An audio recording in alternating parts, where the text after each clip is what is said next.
Happy 2023! Oh my goodness, I hope your new year was a blast. I am Hope here at Crafty Hope, and welcome! It is time for week 14. Oh my gosh, I had trouble figuring out what that was. It's week 14 of my Crafty Hope prompts.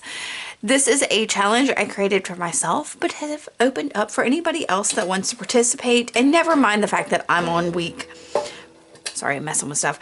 Never mind that I'm on week 14. You can start now. You can try to catch up. I am basically building a prompt deck. There are 52 cards in a deck and 52 weeks in a year. So I decided to create a list of 156 prompts. So that's 3 times 152. Did I say all that right? And I'm pulling 3 prompts a week, basically.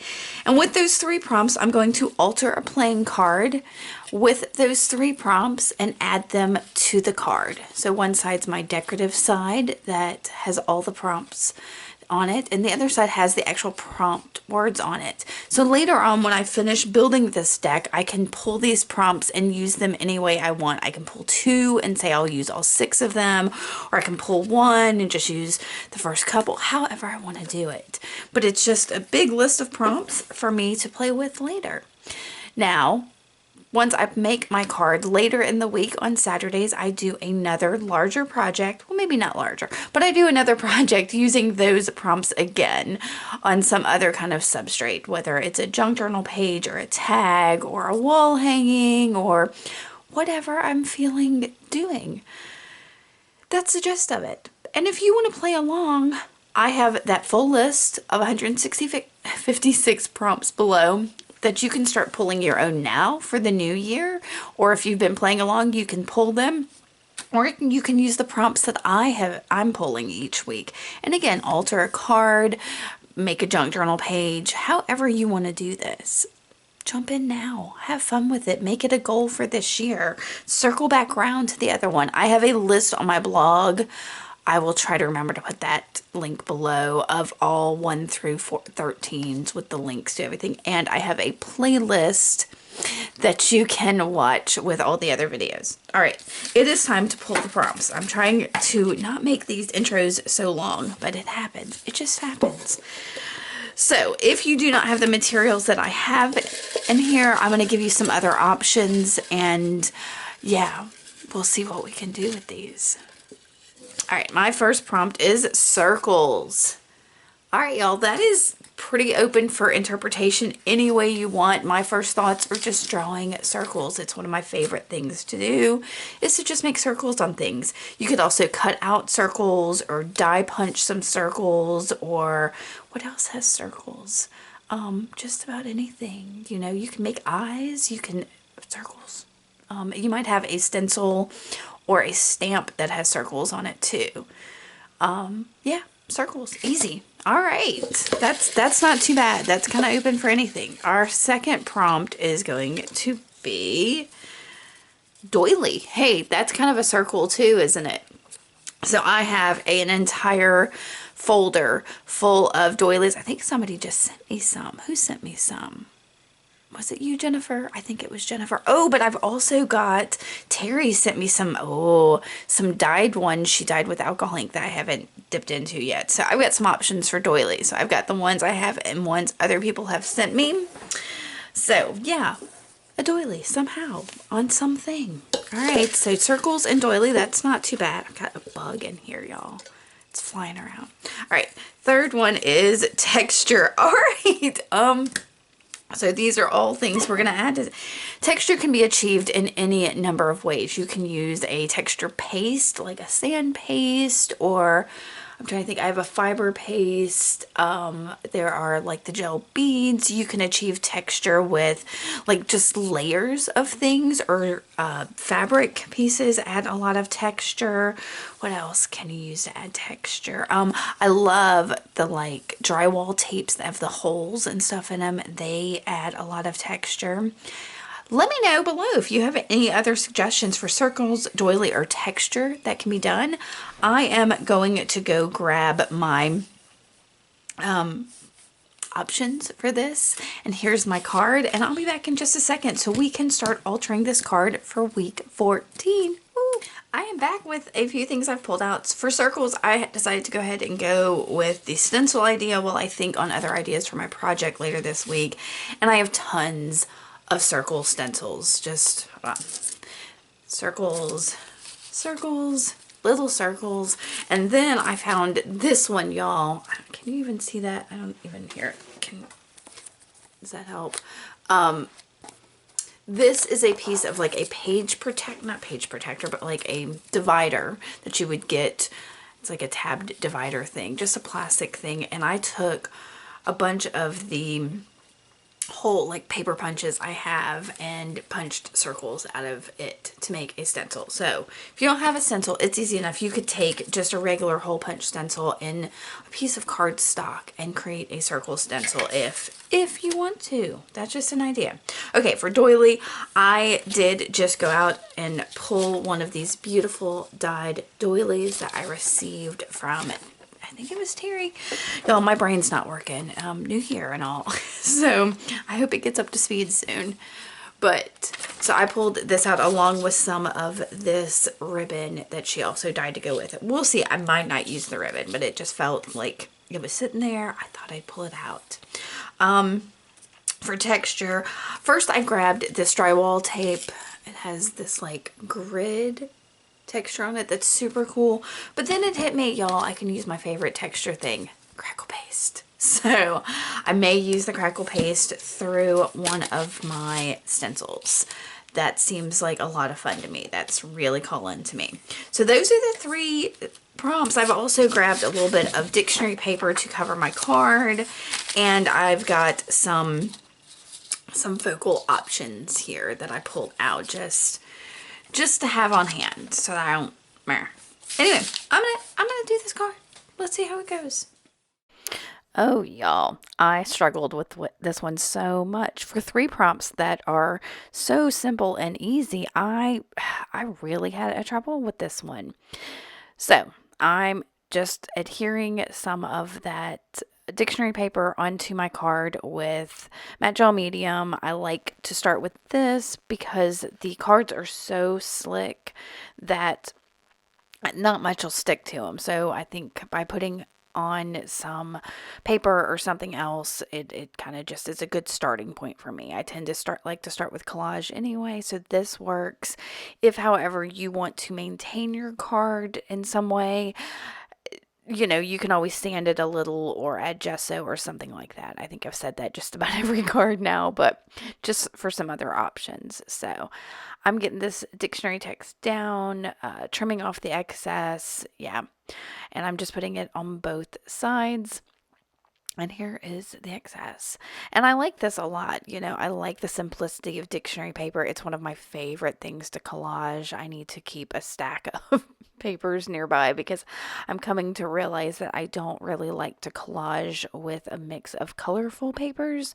I prefer really neutral book pages and maybe things I've marked with just black and white or whatever. So I am going to grab this doily that I got from Terry. It is, I believe she dyed them with alcohol inks, so I was pretty sure that the color on it would stay if I went over it with the matte gel.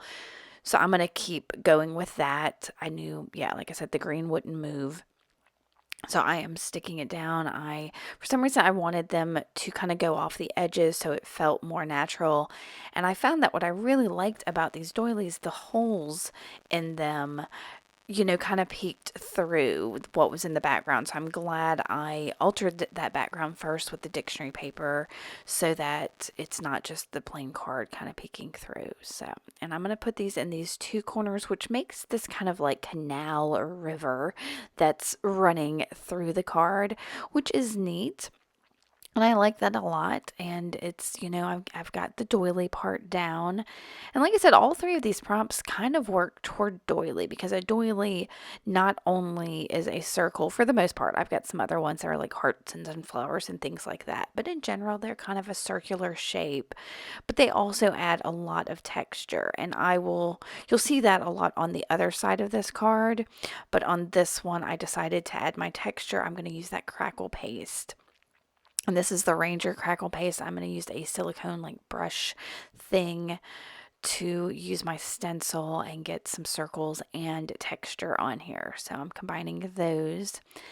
And I'm holding my stencil as much in place as I can and scraping that crackle paste around. And I'm going to try to do this in several directions, because if I just scrape down, it just catches on the bottom of the stencil. So I'm going to change my direction a little bit so I can make sure the circles are well defined. And I'll pull that up, and keep in mind when you do texture with crackle paste, for the most part, where you put it on heavier, you're going to have larger cracks, and where it's on thinner, you're going to have smaller cracks. As well, texture paste does best if it naturally dries instead of heat dries. So I walked away from this for several hours, almost a full day. And I've come back to it. It has crackled beautifully, but I want to accentuate those. So I've grabbed my Stabilo All pencil and just scribbled it there on my under paper and activate it with some water on a paintbrush, and I am moving that around on the card. Now, y'all, somewhere in here is where I get a little frustrated, because when I do all these different things to it, this starts to feel like it is like a galaxy thing, like stars and planets and suns and moons and all of that kind of on it, scattered around on there, and I'm not digging it completely. So I'm coming back in with this is my nieces gifted me with this little package of 6 little metallic acrylic paints, which I love. And so I decided to break those out. That was one of my Christmas presents from them. And I'm using the copper because I really like copper and green together. And I thought maybe this would help accent some of that texture from the crackle. So I'm just getting a little on my finger and rubbing it around on the card. It doesn't really do much. I'm not super happy with it. And while I was thinking on this, I was also thinking about what I wanted to do on the other side, and if I wanted to do the exact same thing or something similar, and what my focals were going to be, and which side was going to be my decorative side and my functional side. And I pulled out a couple more doilies. You can see them there, kind of on the left. I've got a gold one and just a white one that's very decorative, and I will end up using those in a minute. So I'm finishing up with this copper paint here, which is really nice. It just didn't work as well on here as I had wanted, so I'm going to have to play with it on some other things. And I decided I needed some more dark on here, so I'm going to try splattering more of that Stabilo All and then drying it. It kind of just bleeds into everything. It's not super dark, but then everything did feel too dark, and I wanted some brightening to it, so I grabbed this bit of Dina Wakley gesso, and I'm going to try that whole rubbing my finger on the card with it. And while the gesso's on my finger, I decided to make some finger dots, thinking, oh, this will be nice, and this will brighten it up. And nope, I immediately hated it. So I tried to brush them off with my towel, and then I'll get some water and kind of move it off. And in doing that, I realized that the edges didn't wash away of these circles. Like, they had dried on the edges, but not in the center. And I thought that was really neat. And I kind of play with that on the other side here in a bit. So I flipped over to the other side, and keeping with the green theme, I'm going to spray it with Distress Oxide and Cracked Pistachio. Now I got it everywhere. I had to clean up real quick. But I'll grab my big paintbrush that's got water on it and just move that Distress Oxide around before I mostly dry it. I do not get it completely dry before I grab this like super decorative doily here and tear it down a little bit, and I'll use my matte gel medium again to just get it down. And as I'm doing that, because the Distress Oxide is water reactive, it's going to pick up some of the color and go on top of those doilies, which is fine. I don't have a problem with it. And I'm using that scraper tool just to kind of make sure everything's flat, and that helps move some of the color around too, which was kind of neat. And then I decided I was going to go in with the gold doily, which, y'all, this is probably my favorite part of this thing. Something about, well, this, first off, I had trouble sticking it down, so I fought with it a little bit, thinking, all right, maybe this isn't the right choice. But I also noticed that the Distress Oxide that was being picked up and going over it from the background right here, where I tried to rub that flat, the shine comes back through. So the color wasn't sticking to that. And that was kind of neat. And that'll come into play here with some of the other things I do with this card in a minute. I'm going to go ahead and tell you that this card, I told you I struggled a bit and I didn't know which side was going to be my favorite. I'm still not completely sold on this card, but I like so many aspects to it because I really got to play with different techniques and materials and all of that. And I'm really thinking hard on what my project's going to be because I can go in all kinds of directions with this.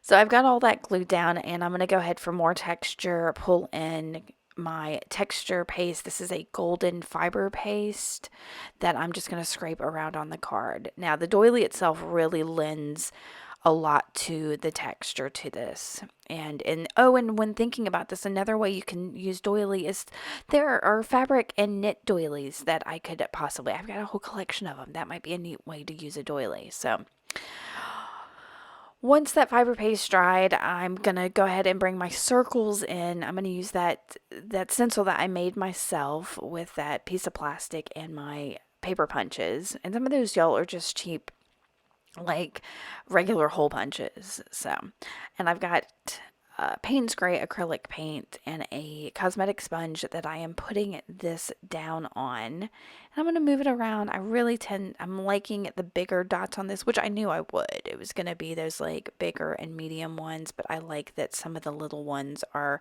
in the background. I did get a little worried that this was going to start feeling galaxy-like too, but it didn't.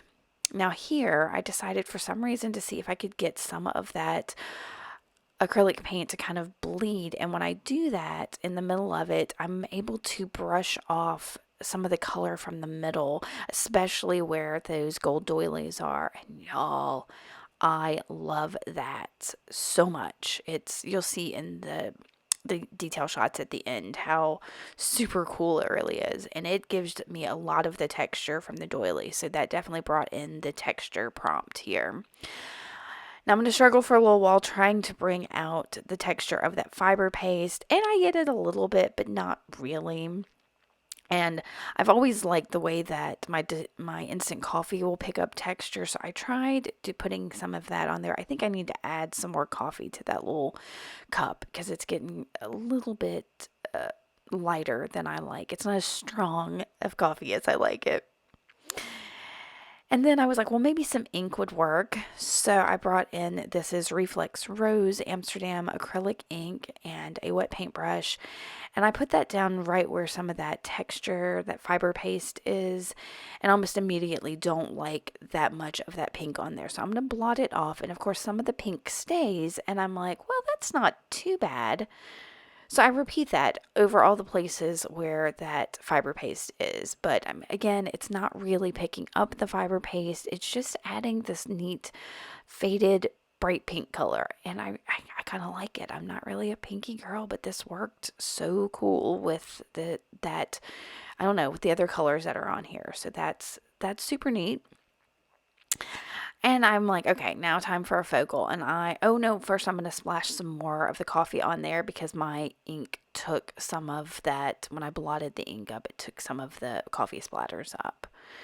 So I'll dry that, and then I'm going to start futzing with a focal. I had those die cuts there, and y'all, I'm going to tell y'all, I messed around with them for way long. I cut that out for y'all, and I'm using the matte gel to stick that down, and I will grab my Tim Holtz Small Talk stickers and find the phrase, choose to see the good stuff, which for me is how I live my life. I try to find the positivity in things when I like to take nature photography. I try to find the neat, cool things. And that's the same with this art piece. While I don't like it so much as a whole, I like the good pieces that are on there. That bit of texture from the gold doily, the way those the Payne's Gray circles kind of washed out, all of that.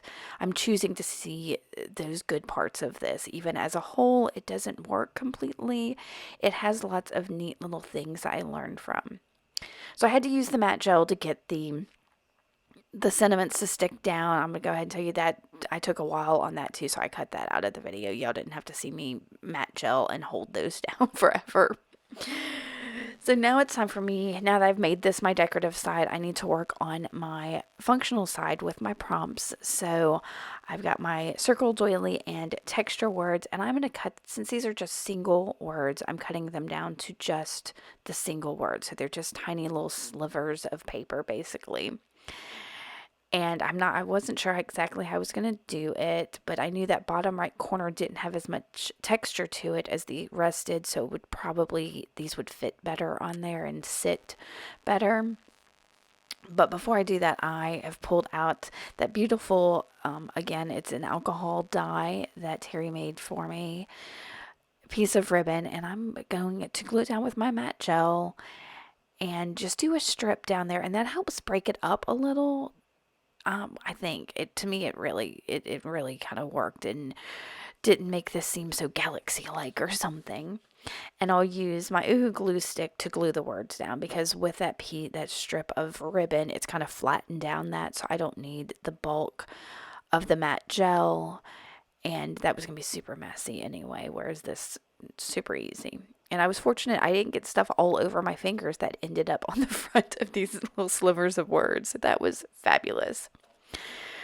And I'll feel once I get these down that it still needs some dark on it. So I decide to frame it up using my Stabilo All pencil. I'll go just around the outside of it and activate it with the Stabilo All.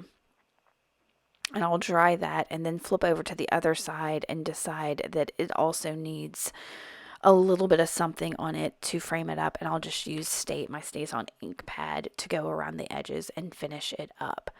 And y'all, this was a struggle to get through this, but I think it's because these prompts are so easy. There's like, they can go in so many different directions. So I hope y'all find some great ways to use them. This is week 14 of Crafty Hope prompts, and hopefully I can come up with a project for y'all on Saturday. All right, once again, Happy New Year, and I will see y'all later this week. Make sure to like and subscribe. Bye, y'all.